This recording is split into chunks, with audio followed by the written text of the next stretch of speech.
আজকের এই জনসমাবেশে সম্মানিত সভাপতি, এই পার্টির কেন্দ্রীয় কমিটির ভাইস চেয়ারম্যান, শ্রদ্ধাজন জননেতা, চট্টগ্রামের সিংহপুরুষ, জনবান্ধব নেতা অ্যাডভোকেট গোলাম ফারুক ভাই, আর উপস্থিত চট্টগ্রাম মহানগরের এই পার্টির সংগ্রামী উপস্থিত এই পার্টির চট্টগ্রাম মহানগর উত্তর এবং দক্ষিণের সমস্ত নেতৃবৃন্দ, আসসালামু আলাইকুম রহমতুল্লাহ বারাকাতুহু। কি অবস্থা? সবাইকে আমার সালাম। চট্টগ্রামের বীর চট্টগ্রামের মেহনতি, পরিশ্রমী, অবহেলিত মানুষ যারা আজকে এই পার্টির সমাবেশে উপস্থিত হয়েছেন, এই রৌদ্রমাখা রোদে এসে আপনারা সমাবেশে আসার জন্য আপনাদেরকে আন্তরিকভাবে ধন্যবাদ জানাচ্ছি। প্রচণ্ড রোদ, প্রচণ্ড খরা, এর মধ্যে আপনারা এসেছেন, তার জন্য আপনাদেরকে অভিবাদন। দুটি কথা বলবো, বেশি কথা বলবো না। কথাটা হচ্ছে, বাংলাদেশ একটি রাষ্ট্র, স্বাধীন এবং সার্বভৌম রাষ্ট্র। রাষ্ট্র রাজনীতি, অপরাজনীতির কারণে আমার রাষ্ট্র বারবার দূষিত হয়েছে। কেন? যোগ্য নেতৃত্ব, যোগ্য রাজনৈতিক নেতৃত্ব তৈরি হয়নি বিদায় বারবার আমরা নিষ্পেষিত হয়েছি, দূষিত হয়েছি। স্বাধীনতার 54 বছরে বাংলাদেশের প্রত্যেকটা নাগরিক কোনো নাগরিক অধিকার পান নাই। কেন পান নাই? কেন? স্বাধীনতা যুদ্ধ হয়েছিল, এত লক্ষ মানুষ যুদ্ধ করেছিল পাক বাহিনীর বিরুদ্ধে। একটি মাত্র কারণ ছিল আমাদের সার্বভৌমত্ব, স্বাধীনতা, সক্রিয়তা, আমাদের নিজস্ব একটা পরিচয়। আমরা বাংলাদেশি। পাকিস্তানি জুলুম এবং নিপীড়নের বিরুদ্ধে সেদিন থেকে উঠেছিল সাধারণ জনতা, শ্রমিক, কৃষক, পেশাজীবী, শিক্ষক, সব শ্রেণীর লোক একত্র হয়ে সদস্য সংগ্রামে লিপ্ত হয়েছে। সেনাবাহিনী চৌকস অফিসারদের মাধ্যমে 9টি সেক্টর কমান্ডার গঠিত হয়েছিল। সেই 9টি সেক্টর কমান্ডারের আওতায় সারা বাংলাদেশের কৃষক, শ্রমিক জনতা সংগ্রামের মাধ্যমে 9 মাসের যুদ্ধ করে বাংলাদেশ নামে একটি রাষ্ট্র জন্ম দিয়েছে। কিন্তু এই রাষ্ট্র যেদিন জন্ম হয়েছে, তারপর থেকে আধিপত্যবাদী ভারতীয় আগ্রাসন থেকে আমরা মুক্ত হতে পারিনি। আজকে 54 বছর ভারতীয় আগ্রাসনবাদী, আধিপত্যবাদী আমাদেরকে নাচের পুতুল বানিয়ে ফেলেছে। আমার রাষ্ট্রটাকে ছিনিমিনি খেলছে, আমার রাষ্ট্রকে তাদের অঙ্গরাজ্য সিকিম বানাতে যাচ্ছে। বঙ্গবন্ধু দেশের স্বাধীনতার নেতৃত্ব দিয়েছে, তর্ক-বিতর্ক অনেকে আছে তার মধ্যে। তারপর আমি স্বাধীনতার মহান নেতা হিসেবে তাকে স্বীকার করি। কিন্তু স্বাধীনতার পরবর্তী সময় বঙ্গবন্ধু তার নিজের জায়গায় থাকতে পারেন নাই। ইন্ডিয়ার ইন্দিরা গান্ধীর প্রেসক্রিপশনে বাংলাদেশকে ইন্ডিয়ার একটি বদল রাজ্যে পরিণত করতে চেয়েছিলেন। কিন্তু সেদিন বাংলাদেশের স্বাধীন সার্বভৌম দেশটাকে রক্ষা করার জন্য অত্যন্ত সাহসী, মেধাবী, দেশপ্রেমিক সেনাবাহিনীর কিছু অফিসার 15 আগস্টে একটা বিপ্লব ঘটাইছিলেন। তারপরে একজন দেশপ্রেমিক নেতা আমরা পেয়েছিলাম, শহীদ প্রেসিডেন্ট জিয়াউর রহমান। সেই শহীদ প্রেসিডেন্ট জিয়াউর রহমান বাংলাদেশকে উন্নত বিশ্বে নিয়ে যাওয়ার জন্য প্রাণ চেষ্টা করেছেন। মাত্র 4.5 বছরের মধ্যে ভারতীয় চক্রান্তে নির্মমভাবে চট্টগ্রাম সার্কিট হাউসে ওনাকে শহীদ হতে হয়েছে।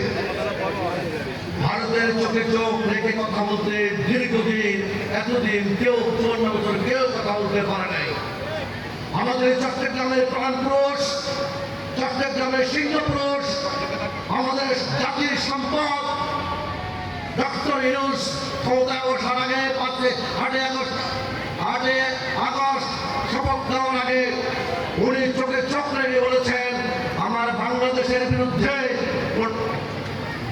বিনা ভোটের চেয়ারম্যান শেখ হিন্দু বাড়ি দখল করেছে। ওই হিন্দু আমাকে বলছে এই তুই যদি আমাকে জমিটা লিখে না দেস তাহলে আমি তো মেয়েকে দর্শন করব। এবং শেষ পর্যন্ত এই ভদ্রলোক জমি লিখে দিতে বাধ্য হয়েছে। কি নির্মম রাজনীতি! আমরা দেশের রাষ্ট্রের নাগরিক, হিন্দু বৌদ্ধ খ্রিস্টান মুসলিম সবাই এই দেশের নাগরিক। আমরা সবাই বাংলাদেশি, আমাদের পরিচয় আমরা সবাই বাংলাদেশি, আমাদের আর কোনো পরিচয় নেই। দেশ প্রেম থাকতে হবে। হিন্দু বাজারের যে অধিকার, হিন্দু মাহমুদের যে অধিকার, খ্রিস্টান ভাইদের যে অধিকার, বৌদ্ধ ভাইদের যে অধিকার, আমারই সম অধিকার। এই অধিকারের ভিত্তিতে বাংলাদেশের সংবিধান আমাদের সবাইকে এক অধিকার দিয়েছে। আমরা সবাই বাংলাদেশি। কিন্তু দুঃখের বিষয় শেখ হাসিনা ওয়াজেদ আপনি বাংলাদেশকে বারবার বর্ষিত করেছেন ওই মুজিবাবুর মাধ্যমে। আমার জুলাই অভ্যুত্থান হলো এই পার্টির সম্মানিত সভাপতি জনাব মুজিবুর রহমান মঞ্জু এবং ফুয়াদ ভাই সহ কেন্দ্রীয় নেতৃবৃন্দ, স্থানীয় নেতৃবৃন্দ এই বুকে বুকচাচি আন্দোলন করেছে, কারা নির্যাতন করেছে। এই জুলাই আন্দোলনে রক্ত ঝরাইছে। বুলেটের স্প্লেন্ডার মঞ্জুবাই পায়ে এখনো আছে, জোরদার পায়ে এখনো আছে। কেন? জীবনকে তারা ভুলঞ্চিত করেছে। জীবনের দরকার নেই। যে জীবন মাথা রেখে বাঁচতে হবে মাথা নিচু করে, সেই জীবনের কোনো প্রয়োজন নেই। বাঁচতে বাঘের মতো বাঁচবো। তাই আমি বলছি এখানে বিধর্মী ভাই যারা আছেন, আপনারা কি আপনাদের নাগরিক অধিকার ফিরে পেয়েছেন? এখানে অন্য ধর্মের সনাতনী ধর্মের যারা আছেন তারা কি আপনারা কি আপনাদের নাগরিক ধর্ম আপনারা নাগরিক অধিকার ফিরে পেয়েছেন? রাষ্ট্র আপনাকে বিনামূল্যে চিকিৎসা সেবা স্বাস্থ্য দিবে, আপনি কর্মসংস্থানের ব্যবস্থা করবে। কিন্তু রাষ্ট্র তা করে নেই দীর্ঘদিন। এখন আমরা পার্টি আমার নেতা মুজিবুর রহমান মঞ্জু এবং ফুয়াদ ভাইরা নেতৃত্ব জনহিংসা বাংলাদেশ নামে 2019 সালে জনহিংসা বাংলাদেশ নামে একটি পার্টি গঠন করেছে, একটি প্ল্যাটফর্ম গঠন করেছে। 2020 সালের মেয়ের 2 তারিখে এই পার্টির জন্ম হলো। আমরা মনে করি আমাদের এক হাতে আমাদের মাতৃভূমি আর এক হাতে জীবন। মাতৃভূমি রক্ষা করার জন্য, স্বাধীনতা স্বাধীনতা সার্বভৌমত্ব রক্ষা করার জন্য আমরা জীবন ফিরিয়ে দেব। তবে ভারতীয় আধিপত্যের কাছে মাথা নত করব না, কারণ ভারত আমাদেরকে শোষণ নিপীড়ন নির্যাতন করে যাচ্ছে। অতএব আমার আপনাদের মধ্যে একটা আবেদন থাকবে, আগামী নির্বাচন আসছে। নির্বাচন জন্য রক্ত দেওয়া হয়নি, রক্ত দেওয়া হয়েছে মানুষের বাক স্বাধীনতা ফিরে আসার জন্য।